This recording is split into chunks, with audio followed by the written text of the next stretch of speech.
Mà ánh mắt nghi ngờ lúc này không còn chỉ dán chặt vào khuôn mặt của kẻ đã bị bắt, mà đang đổ dồn về những cái bóng lờ mờ phía sau hắn, đặc biệt là hai cái tên đang trở thành tâm điểm của sự truy lùng. Trung Đô, người con trai ruột với những biểu hiện bất thường, và một nhân vật bí ẩn mang biệt danh Tử Phúc Trung, kẻ dường như nắm giữ những mảnh ghép quan trọng trong bức tranh méo mó về tâm lý của nhóm người này. Sự nghi ngờ của đám đông không phải là những suy diễn vô căn cứ, nó hoàn toàn có cơ sở khi chúng ta sâu chuỗi lại những dấu hiệu bất thường đang diễn ra liên tiếp như một hiệu ứng domino. Hãy thử tưởng tượng một vụ án nghiêm trọng xảy ra, thông thường những người liên quan vô tội sẽ tìm cách thành mình hoặc hoảng loạn, nhưng ở đây, thứ chúng ta nhận được là một sự im lặng đến tê người, một sự bốc hơi đồng loạt và có tổ chức đến mức đáng ngờ. Sự im lặng này bao trùm lên cả gia đình ông Sáng, lan sang cả những mối quan hệ ảo trên mạng xã hội, tạo nên một bầu không khí ngột ngạt như thể họ đang nín thở chờ đợi một cơn giông tố đi qua, hoặc có lẽ họ đang bận rộn xóa sạch những dấu vết cuối cùng trước khi ánh sáng công lý kịp soi rọi tới. Chính trong khoảng lặng đáng sợ này, các thám tử mạng đã không buông xuôi mà bắt đầu một cuộc rà soát kỹ thuật số quy mô lớn chưa từng có, lật tung từng dòng bình luận cũ, từng tấm ảnh đã xóa, từng dấu like vô tình còn sót lại từ nhiều năm trước. Và những gì họ tìm thấy không chỉ là sự trùng hợp ngẫu nhiên, mà là cả một hệ thống chân rết chằng chịt, một thế giới ngầm nơi những kẻ có cùng sở thích bệnh hoạn tìm đến nhau, tung hô nhau và che chở cho nhau dưới những lớp mặt nạ đạo đức giả tạo. Từ sự biến mất đột ngột của Trung Đô trên Facebook, nơi từng là chiến trường để cậu ta tranh cãi nảy lửa với cộng đồng mạng, cho đến sự xuất hiện của những nhân vật lạ hoắc như Phúc Hùng Tử hay gã luật sư tự xưng Nguyễn Đức Thắng, tất cả đều tạo nên một kịch bản hoàn hảo của sự lẩn trốn. Tại sao ngay khi Đoàn Văn Sáng xả lưới, những tài khoản này lại đồng loạt tắt đèn? Phải chăng sự im lặng này chính là lời thú tội câm lặng rõ ràng nhất, là dấu hiệu cho thấy họ đang vướng vào những rắc rối pháp lý nghiêm trọng liên quan đến người cha, người bạn, người đồng môn của mình, chứ không đơn thuần là việc ẩn để tránh bão dư luận. Càng đi sâu vào tìm hiểu, bức màn bí mật càng được vén lên, để lộ ra những sợi dây liên kết ma quái mà người thường khó có thể hình dung nổi. Đó không chỉ là mối quan hệ huyết thống cha con, mà còn là sự đồng lõa trong tư tưởng, sự chia sẻ chung những tài nguyên số, và thậm chí là chung cả những ám hiệu ngầm mà chỉ người trong cuộc mới hiểu. Khi nhìn vào cách mà những nhân vật này tương tác, cách họ gọi nhau là ngài, cách họ tung hứng và bảo vệ nhau trước sự tấn công của dư luận, chúng ta dùng mình nhận ra rằng Đoàn Văn Sáng có thể chỉ là phần nổi của tảng băng chìm, là con tốt thí đã bị lộ diện, trong khi chùm cuối hay những kẻ thực hành tội ác khác vẫn đang nhẫn nhơ ngoài vòng pháp luật, nấp sau những nickname vô thưởng vô phạt. Những tin đồn răm ran từ địa phương về việc Trung Đô bị cơ quan chức năng mời lên làm việc, hay những đoạn tin nhắn cũ của nạn nhân tố cáo một anh Trung khác tháo gỡ linh kiện quá lâu, tất cả đang dần hội tụ lại thành một mũi tên chỉ thẳng vào sự thật trần trụi. Đây không phải là hành động của một cá nhân đơn lẻ bộc phát, mà rất có thể là một đường dây, một nhóm kín với những quy tắc hoạt động riêng biệt. Và để giải mã được toàn bộ bí ẩn này, để hiểu được tại sao sự im lặng lại bao trùm lên vụ án vào lúc này, chúng ta buộc phải lần theo dấu vết của người thân cận nhất, người mà máu mủ ruột già gắn liền với kẻ thủ ác, và cũng là người đang để lại những dấu hỏi lớn nhất về sự tồn tại của mình trên không gian mạng, Trung Đô. Tại sao một thanh niên trẻ tuổi, hiếu thắng, từng sẵn sàng đáp trả từng bình luận của cư dân mạng, lại bỗng nhiên trở nên câm lặng tuyệt đối trong hơn 2 tuần qua? Phải chăng chiếc còng số 8 không chỉ dành cho người cha, mà bóng ma của nó đang dần siết chặt lấy tương lai của người con, khi những bằng chứng kỹ thuật số bắt đầu lên tiếng tố cáo những bí mật mà họ tưởng rằng đã chôn vùi vĩnh viễn? Hãy cùng bước vào hành trình giải mã sự im lặng chết người này, bắt đầu từ những manh mối nhỏ nhất nhưng lại mang tính quyết định, để thấy rằng trong thế giới phẳng này không có gì là thực sự biến mất, và không có tội ác nào, dù được che đậy tinh vi đến đâu, có thể mãi mãi lẩn trốn trong bóng tối. Nếu như sự im lặng của Đoàn Văn Sáng là sự toan tính của một con cáo già đã xả lưới, thì sự biến mất đột ngột của Trung Đô, cậu quý tử độc nhất của nghi phạm, lại mang một màu sắc bí ẩn và đáng sợ hơn nhiều, tựa như một quân cờ domino đang trực chờ đổ xuống kéo theo cả một hệ thống sụp đổ. Hãy nhớ lại, chỉ cách đây chưa đầy 1 tháng, trang Facebook cá nhân của Trung Đô còn là một chiến trường nóng bỏng, nơi cậu thanh niên này thể hiện cái tôi ngông cuồng, sẵn sàng xù lông nhím đáp trả, tranh cãi nảy lửa với bất kỳ bình luận nào của cộng đồng mạng dám động chạm đến gia đình mình. Nhưng giờ đây, tất cả những sự ồn ào đó đã bị thay thế bằng một trạng thái bất động hoàn toàn đến mức giận người. Trong suốt hơn 2 tuần qua, không một dòng trạng thái mới, không một lời bình luận, không một động thái tương tác, sự im lặng này bao trùm lên không gian mạng của Trung Đô một cách bất thường, trùng khớp đến lạ lùng với thời điểm những tin đồn răm ran từ địa phương bắt đầu rao rỉ ra ngoài rằng cậu đã bị cơ quan chức năng, những chú áo xanh, mời lên làm việc không chỉ một lần. Phải chăng sự im lặng này không đơn thuần là việc án bình bất động để tránh bão dư luận như cách mà những kẻ dính phốt thường làm, mà là dấu hiệu cho thấy cậu đang thực sự vướng vào những rắc rối pháp lý nghiêm trọng, những nút thắt mà pháp luật đang dần siết chặt liên quan đến hành vi của người cha. Để giải mã sự im lặng đầy ám ảnh này, các thám tử mạng đã không dừng lại ở những suy đoán mơ hồ mà quyết định thực hiện một cuộc rà soát kỹ thuật số quy mô lớn, lật tung từng byte dữ liệu quá khứ, và chính từ đây, họ đã tìm thấy một sợi dây liên kết cực kỳ quan trọng, một tử huyệt về thông tin mà cha con Sáng đã vô tình để lộ, số điện thoại có đuôi 18. Dữ liệu khôi phục từ các công cụ tìm kiếm và lịch sử đăng ký tài khoản đã hé lộ một sự thật không thể chối cãi. Facebook cá nhân của Trung Đô, nơi cậu ta dùng để giao tiếp với thế giới bên ngoài, lại được đăng ký hoặc liên kết bảo mật chặt chẽ với một số điện thoại có đuôi là 18, và điều đáng nói, đây chính xác là số điện thoại mà Đoàn Văn Sáng, tức Cam Thành Trung, thường xuyên sử dụng như vật bất ly thân trong các giao dịch làm ăn và liên lạc hàng ngày. Việc cha và con dùng chung một số điện thoại trong gia đình Việt Nam có thể được xem là chuyện bình thường, là sự tiết kiệm hay tiện lợi trong quản lý, nhưng khi đặt chi tiết này vào dòng thời gian của vụ án và bối cảnh tâm lý lệch lạc của nghi phạm, nó lại hé lộ một bức tranh kiểm soát đến ngạt thở. Facebook của Trung Đô được tạo vào ngày 16 tháng 5 năm 2015. Tại thời điểm đó, Trung Đô mới chỉ là một cậu bé 13 tuổi, cái tuổi bắt đầu tò mò về thế giới nhưng chưa đủ nhận thức để tự bảo vệ mình trên không gian ảo. Và việc tài khoản này gắn liền với số điện thoại của ông Sáng đặt ra một giả thuyết dung mình. Rất có thể tài khoản này ngay từ đầu đã do chính ông Sáng tạo lập, quản lý, hoặc ít nhất là ông ta nắm quyền kiểm soát tối cao mọi hoạt động online của con trai mình từ khi cậu còn là một đứa trẻ. Đứa trẻ ấy đã lớn lên, đã tiếp xúc với mạng xã hội dưới đôi mắt giám sát, hoặc tệ hơn, là dưới sự định hướng tư tưởng của một người cha có những hành vi lệch lạc, khiến ranh giới giữa nhân cách của cha và con trên mạng ảo trở nên nhoẻn nhoẹt, hòa lẫn vào nhau trong một mối quan hệ cộng sinh độc hại. Nhưng sự kinh hoàng chưa dừng lại ở mốc thời gian năm 2015, bởi khi các thám tử online quyết định lùi thời gian về xa hơn nữa, đào sâu vào lớp trầm tích kỹ thuật số của quá khứ, họ đã tìm thấy dấu vết của một tài khoản khác cũng được cho là của Trung Đô vào năm 2013, khi cậu mới chỉ là một đứa trẻ 11 tuổi ngây thơ. Điểm kỳ lạ, hay đúng hơn là điểm trùng hợp đến lạnh gáy, nằm ở chỗ tài khoản của cậu bé 11 tuổi này lại để ảnh đại diện là hình Phật, một biểu tượng của sự từ bi, thanh tịnh, nhưng trong bối cảnh vụ án này, nó lại trở thành một đặc điểm nhận dạng ma quái trùng khớp với thói quen ngụy trang của nhóm đối tượng biến thái mà chúng ta sẽ nhắc tới sau này, như Tử Phúc Trung hay Phúc Hùng Tử. Tại sao một đứa trẻ 11 tuổi lại chọn hình ảnh Phật làm đại diện nếu không phải chịu sự ảnh hưởng, tác động hay thậm chí là sự sắp đặt của người lớn? Tài khoản năm 2013 này cũng kết bạn với nick chính của ông Sáng, tạo nên một vòng tròn khép kín giữa cha và con, tách biệt với thế giới bên ngoài. Sâu chuỗi lại các dữ kiện từ quá khứ đến hiện tại, một tài khoản được người cha kiểm soát chặt chẽ qua số điện thoại. Những dấu hiệu ảnh hưởng tâm lý từ nhỏ qua việc sử dụng hình ảnh ngụy trang tôn giáo, và hiện tại là sự bốc hơi hoàn toàn khỏi không gian mạng trong hơn 2 tuần qua, không truy cập, không tương tác, không một dấu hiệu sự sống online. Dư luận hoàn toàn có quyền đặt câu hỏi về vai trò thực sự của Trung Đô. Phải chăng Trung Đô không chỉ là một đứa con vô tội bị vạ lây, mà là một sản phẩm được nhào nặn bởi tư tưởng lệch lạc của người cha trong suốt hơn một thập kỷ?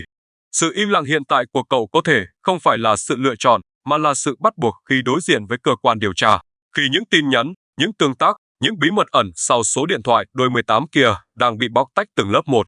Chiếc điện thoại dùng chung ấy giống như một chiếc hộp Pandora, một khi đã mở ra thì không chỉ tội lỗi của người cha bị phơi bày, mà cả những góc khuất trong quá trình trưởng thành của người con cũng bị lôi ra ánh sáng, cho thấy một bi kịch gia đình nơi sự yêu thương có thể đã bị biến tướng thành sự kiểm soát và đồng lõa.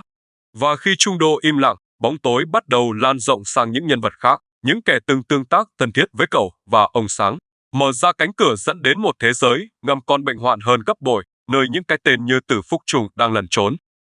Khi tấm màn nhung che đậy cuộc sống online của gia đình Đoàn Văn Sáng dần bị kéo xuống, để lộ những khoảng tối đáng sợ về sự kiểm soát và đồng lõa, thì ánh đèn truy lùng của cộng đồng mạng cũng ngay lập tức quét sang những vệ tinh xung quanh, những kẻ từng ngày đêm tương tác, tung hô và chia sẻ những sở thích quái đản với nghi phạm. Và nổi bật lên trong đám sương mù hỗn độn ấy là hai cái tên khiến bất cứ ai khi tìm hiểu sâu cũng phải rùng mình: Tử Phúc Trung và Phúc Hùng Tử. Nếu như Trung Đô là mắt xích huyết thống không thể chối bỏ, thì Tử Phúc Trung và Phúc Hùng Tử lại đại diện cho một loại liên kết khác, nguy hiểm và độc hại hơn gấp bội. Đó là sự đồng điệu về những tâm lý lệch lạc, là sự tìm thấy nhau giữa biển người mênh mông nhờ vào mùi của những ý nghĩ bệnh hoạn. Khi lần theo những dấu vết kỹ thuật số còn sót lại trên không gian mạng, các thám tử online đã phát hiện ra rằng Từ Phúc Trung không hề hoạt động đơn độc như một kẻ cô lập xã hội, mà hắn luôn có một chiếc bóng song hành, một kẻ đồng hành đắc lực mang tên Phúc Hùng Tử, một người đàn ông đói giọng Bắc, thường tự xưng là dân Hạ Long, và điều đáng sợ nhất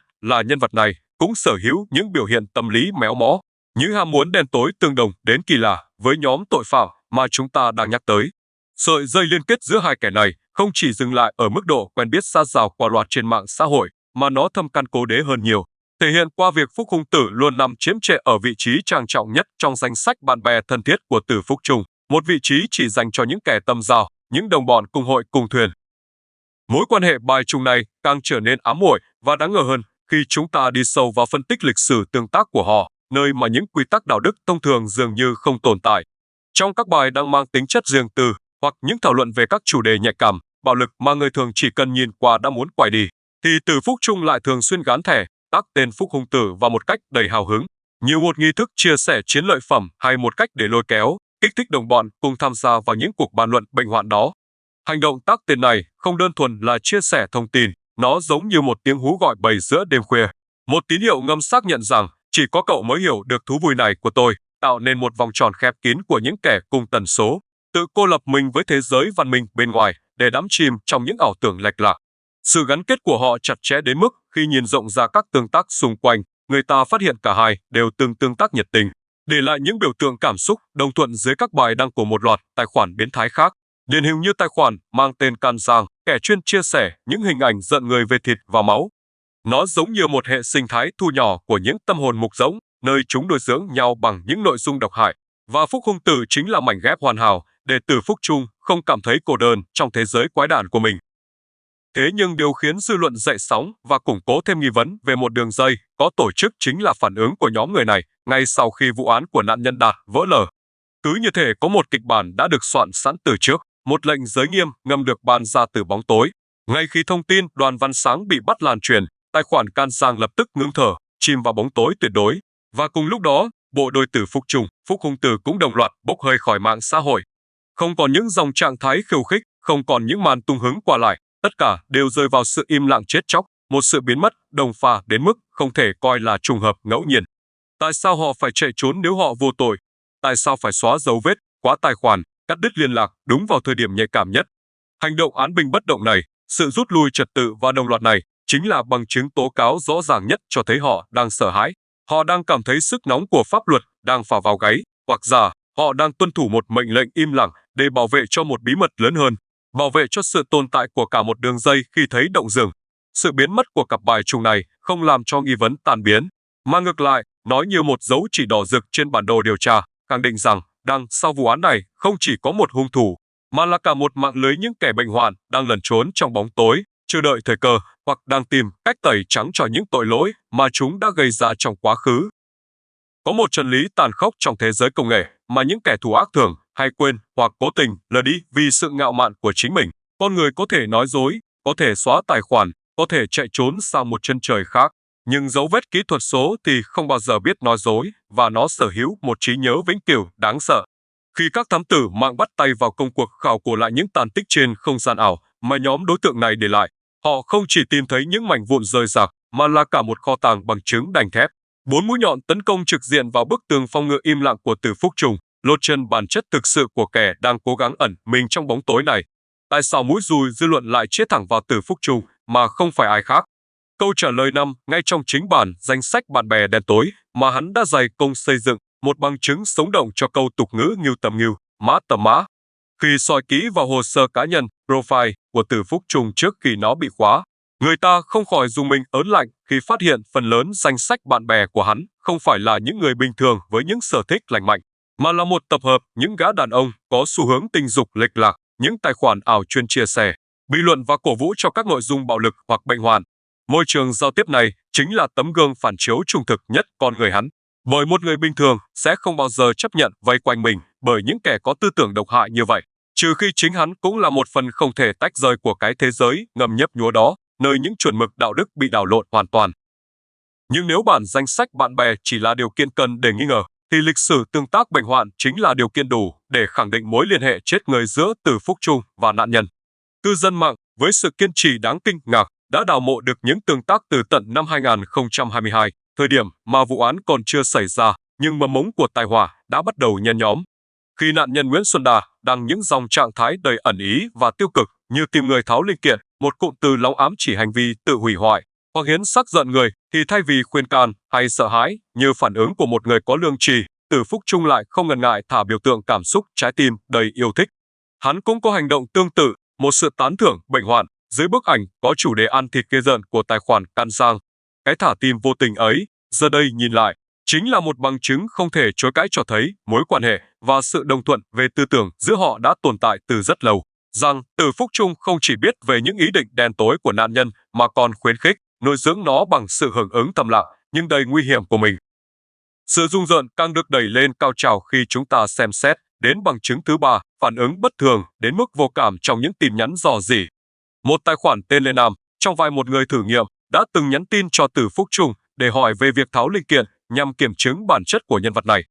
Nếu là một người bình thường nhận được tin nhắn hỏi về việc giết người hay chặt xác, phản ứng đầu tiên chắc chắn sẽ là sợ hãi, chửi bới kẻ điên rồ kia hoặc chặn ngay lập tức để bảo vệ bản thân. Nhưng không, Từ Phúc Trung đã phản ứng theo một cách khiến bất kỳ ai đọc được cũng phải lạnh sống lưng. Hắn bình thản, lạnh lùng hỏi ngược lại địa chỉ cụ thể ở đâu. Câu hỏi ngắn gọn, gãy gọn, không chút cảm xúc dư thừa ấy cho thấy hắn không hề xa lạ gì với những đề nghị rung rợn kiểu này. Thậm chí, nó toát lên sự chuyên nghiệp của một kẻ săn mồi đang xác định vị trí con mồi, sẵn sàng thực hiện hành vi nếu điều kiện cho phép.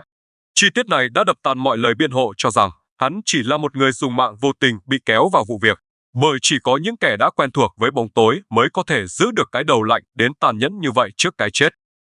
Và cuối cùng, bằng chứng thứ tư, cũng là nút thắt quan trọng nhất, chính là lời tố cáo từ quá khứ của chính nạn nhân Nguyễn Xuân Đạt. Trong những đoạn chat cũ được tìm thấy, Đạt từng than thở, phàn nàn với bạn bè rằng đợi anh Trung tháo gỡ linh kiện lâu quá. Câu nói này như một tia sét đánh thẳng vào hồ sơ vụ án, đặt ra một nghi vấn khổng lồ, anh Trung ở đây rốt cuộc là ai? Chúng ta đều biết Đoàn Văn Sáng có biệt danh là Cam Thành Trung và đã bị bắt, nhưng liệu có phải hắn là người duy nhất mang tên Trung trong câu chuyện này? Hay anh Trung mà nạn nhân mòn mỏi chờ đợi, người đã hứa hẹn sẽ thực hiện cái nguyện vọng điên rồ kia, nhưng lại chậm trễ, chính là Từ Phúc Trung. Sự trùng hợp về tên gọi, cộng với mối quan hệ tương tác thân thiết giữa Từ Phúc Trung và nạn nhân, khiến giả thuyết về việc Từ Phúc Trung là người đã hứa tháo gỡ cho Đạt trở nên thuyết phục hơn bao giờ hết. Chính vì những nghi vấn này ngày càng trở nên rõ ràng, chĩa thẳng vào yết hầu của Từ Phúc Trung, nên đồng bọn của hắn là Phúc Hùng Tử mới phải vội vã tung hỏa mù, bịa ra một câu chuyện hoang đường về một nhân vật trung tên Thụy nào đó đang ở nước ngoài, hòng đánh lạc hướng dư luận, giải vây cho Từ Phúc Trung đang nằm trong tầm ngắm. Nhưng tất cả những nỗ lực che đậy vụng về đó chỉ càng làm lộ rõ hơn sự sợ hãi của chúng trước ánh sáng của sự thật. Bởi những dấu vết kỹ thuật số và lời nói của người đã khuất đang hợp thành một bản cáo trạng đanh thép mà không một luật sư hay chiêu trò nào có thể tẩy trắng được. Bức tranh về hệ sinh thái bệnh hoạn này sẽ mãi mãi khuyết đi một mảng màu quan trọng nếu chúng ta bỏ qua sự xuất hiện đường đột nhưng đầy toan tính của một nhân vật lạ hoắc, kẻ đã nhảy vào vòng xoáy dư luận với tư cách là vị cứu tinh cho Từ Phúc Trung vào đúng thời điểm dầu sôi lửa bỏng nhất. Nguyễn Đức Thắng, giữa lúc Từ Phúc Trung đang bị cộng đồng mạng bao vây tứ phía, bị bóc trần từng lớp mặt nạ đạo đức giả qua hàng loạt bằng chứng không thể chối cãi, thì Nguyễn Đức Thắng bất ngờ hiện diện như một bức tường chắn, tự xưng là luật sư để ra sức bình luận, bảo vệ và thực hiện chiến dịch tẩy trắng quy mô lớn cho thân chủ không chính thức của mình. Tuy nhiên, điều nực cười và cũng là điểm đáng sợ nhất trong màn kịch vụng về này không nằm ở những lý lẽ pháp lý sắc bén mà vị luật sư này đưa ra, vì thực tế hắn chẳng đưa ra được bằng chứng nào, mà nằm ở thái độ trịch thượng, hung hăng theo kiểu vừa ăn cướp vừa la làng của cả nhóm.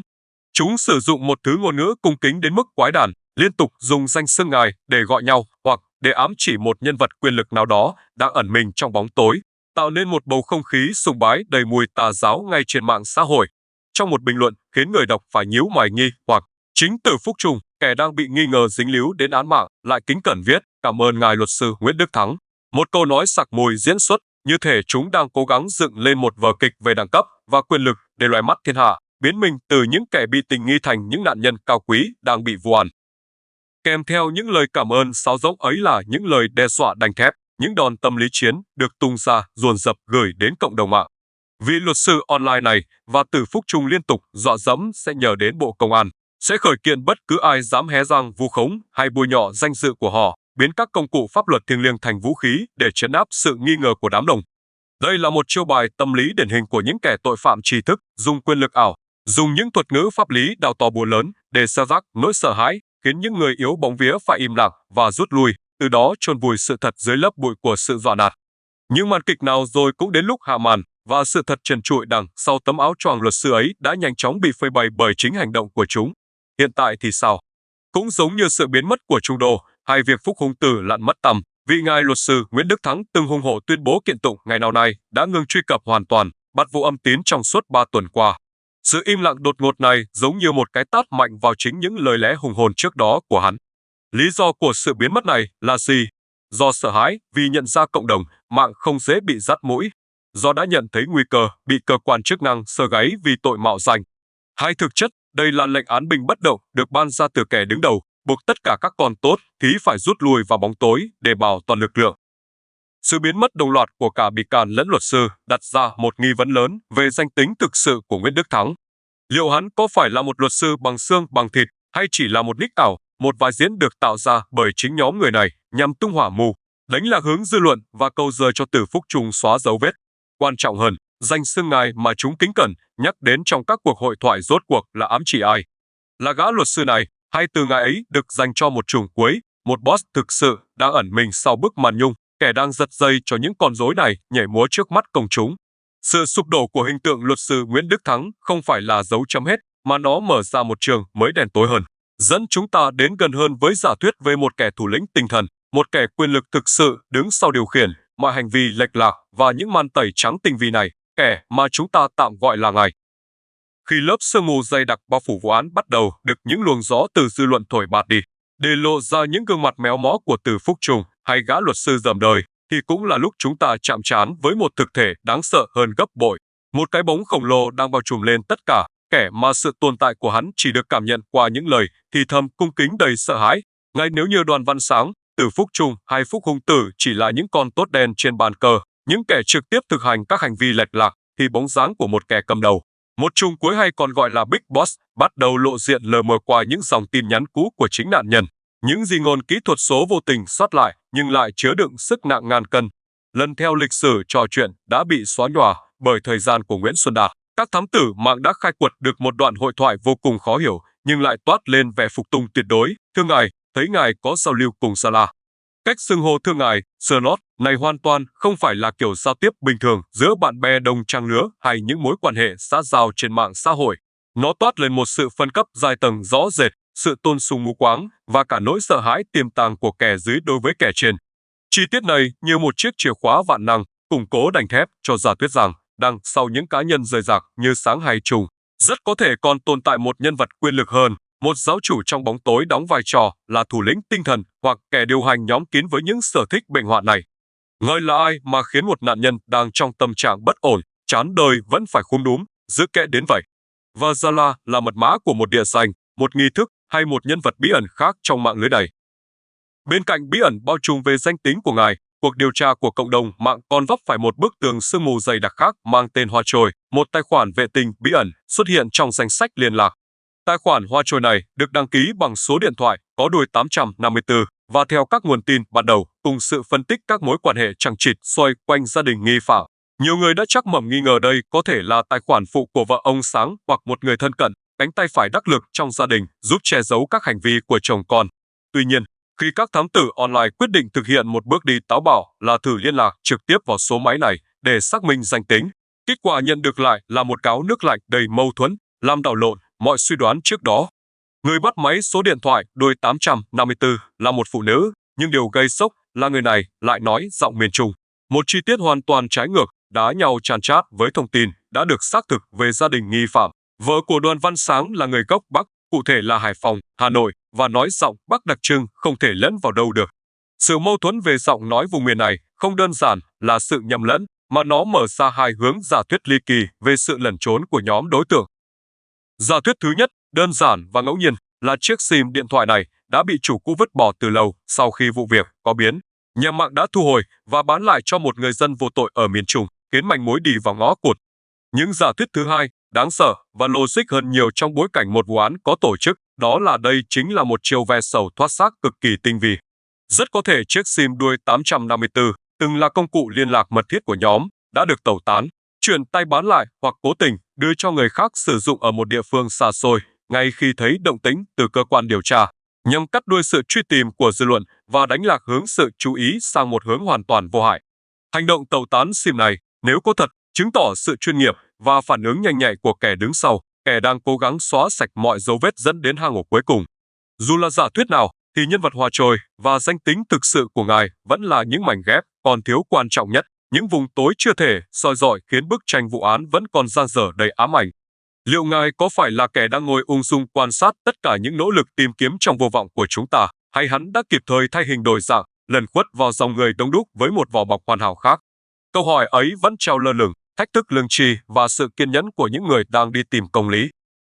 Kép lại hồ sơ về những nhân vật bí ẩn xung quanh vụ án như Trung Đô, Tử Phúc Trung hay bóng ma của ngài, chúng ta không thể bỏ qua chi tiết rùng rợn nhất, mảnh ghép cuối cùng hoàn thiện bức tranh tội ác này. Đó chính là tâm lý của kẻ thù ác chính danh, Đoàn Văn Sáng, hay còn được biết đến với cái tên Cam Thành Trung. Nếu như những kẻ đồng bọn chọn cách lẩn trốn trong bóng tối, thì Sáng lại chọn một chiến thuật khác. Một chiến thuật thể hiện sự đạo đức giả đến lạnh người, khiến bất cứ ai khi nhìn lại dòng thời gian cũng phải nổi da gà vì sự cáo già của hắn.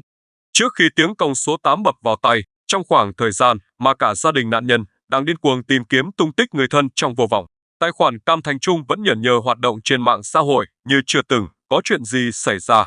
Hắn không những không trốn chạy ngay lập tức, không tỏ ra sợ hãi hay hối lỗi, mà còn thản nhiên đóng vai một người quan sát vô tội, thậm chí là một người tốt đang quan tâm đến thế sự bằng cách để lại những dòng bình luận dưới các bài viết truy tìm tung tích nạn nhân.